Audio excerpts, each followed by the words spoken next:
Comme Dieu a dit à Moïse, « Ouvre ta bouche et je la remplirai » quand il a parlé au Pharaon en Égypte. Aujourd'hui, mes amis, nous voulons croire que Dieu tient toujours ses promesses. Il n'est pas un homme pour mentir.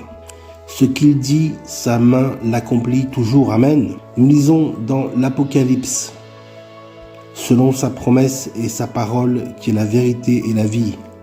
Le nouveau ciel et la nouvelle terre représentent le point culminant de l'histoire biblique lorsque le Christ accomplira les plans originels de Dieu pour la création, qu'il rompra la malédiction d'Adam, qu'il achèvera l'accomplissement des promesses de Dieu à Abraham et finalement qu'il procurera à son peuple la délivrance contre ses ennemis, la délivrance du peuple d'Israël contre ses ennemis, car ils seront nombreux à la fin des temps.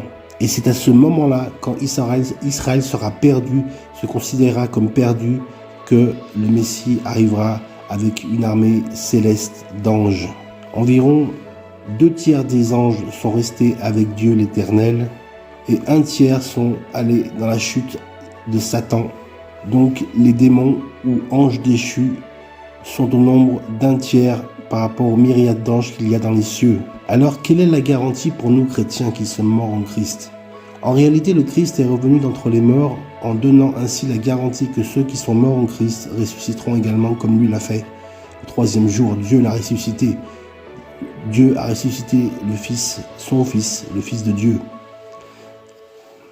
Car de même que la mort est venue par un homme, de même la résurrection des morts vient par un homme. L'homme qui s'est incarné, Dieu incarné en homme, parfaitement Dieu. Alors parlons des prophéties sur le retour de Jésus. Elles ne sont pas encore toutes accomplies, mais à peu près 80% des prophéties sont accomplies. Et à ce moment-là, Jésus reviendra comme il l'a promis.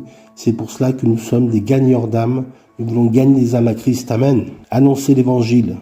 L'évangile qui sauve, qui guérit, qui relève, qui édifie, qui encourage. Mon âme exalte le Seigneur et se réjouit de tous ses bienfaits. Amen.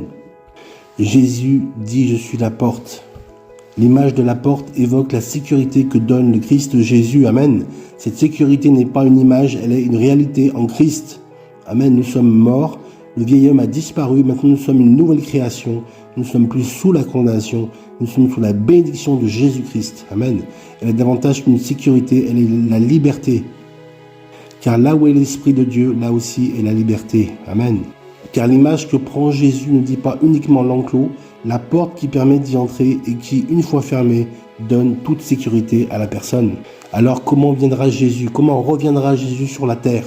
Jésus reviendra sur la terre au son de la trompette retentissante. Matthieu 24, 29, 31, 1 Corinthiens 15, 52, 1 Thessaloniciens 4, 16, Apocalypse 11, 15.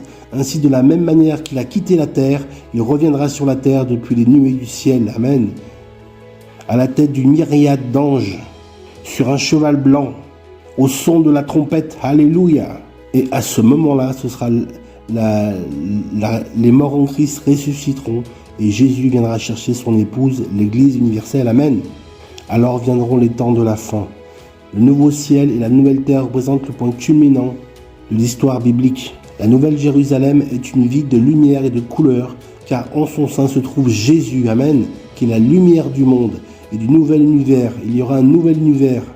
Amen. C'est sa présence qui est à l'origine des couleurs. Sans lui, tout est ténèbres sans Christ. Là, il est dit dans sa parole que la nouvelle Jérusalem descendra sur terre.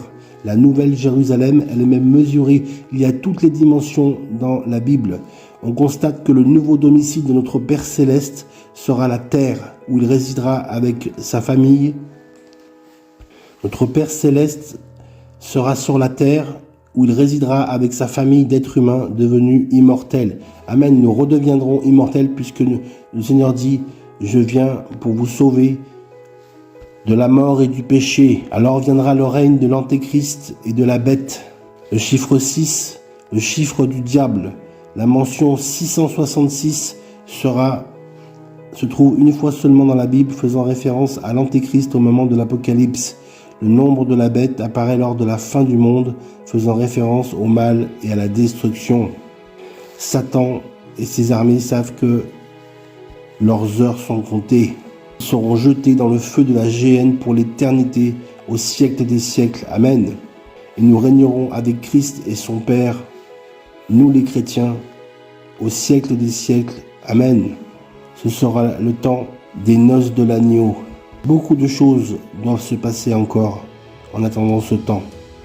Et oui, mes amis, Jésus reviendra sur le mont des Oliviers, car elle représente en fait Dieu lui-même, car c'est de cette montagne que viendra la rédemption de Jérusalem. La plupart des chrétiens connaissent les événements importants qui vont se dérouler sur le mont des Oliviers pendant le ministère de Jésus et son rôle prophétique à la fin des temps. Mes amis, Jésus vous aime. Jésus a un plan pour vous, un plan d'amour, un plan de salut, le salut de votre âme. Le Seigneur Jésus a dit « Croyez en Dieu, croyez en moi. Il n'y a de salut en aucun autre. » Dieu vous bénisse, mes amis. Approchez-vous du Seigneur avec assurance, car j'ai l'assurance que ni la mort, ni la vie, ni aucune domination, ni la hauteur, ni la profondeur, ni la largeur, ni la longueur ne pourront nous séparer de l'amour de Dieu manifesté en Jésus-Christ, notre Seigneur et Sauveur. Que Dieu vous bénisse, mes amis, vraiment. Bonne journée.